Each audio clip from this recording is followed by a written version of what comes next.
এই জন্য সম্মানিত উপস্থিতি, এই যে আমরা যা কিছু দেখি, আমার সন্তান, আমার স্ত্রী, আমার ছেলে, আমার মেয়ে, আমার সম্পদ, আসলে চক্ষুটা বন্ধ হলে আমার বলতে আর কিছু থাকবে না।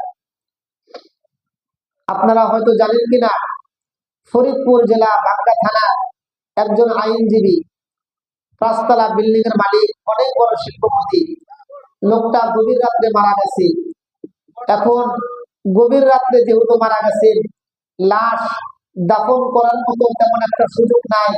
আত্মীয় স্বজন আসবে, অনেক বড় লোক মানুষ। তার জানাজার সময় দেওয়া হলো আগামীকাল সকাল 10 ঘটিকার সময়।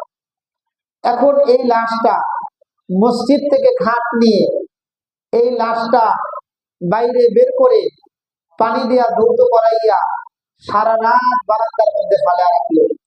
অথচ তার মাথার গাম পায়ে ফেলানো কষ্টের টাকা দিয়ে 5 টাকা বললে কি বলেন, ওনাকে যেমন আশ্রয় দেওয়া হয় নাই, আমি আর আপনি, আমার আর আপনার এত পরিশ্রমের বাড়ি ঘর টাইলস সব কিছু আছে, যখনই আমার আপনার ভিতর থেকে প্রাণ বায়ু চলে যাবে, আমার আপনার লাশটা দ্রুত গতিতে ঘর থেকে বের করে বাইরে আসবে।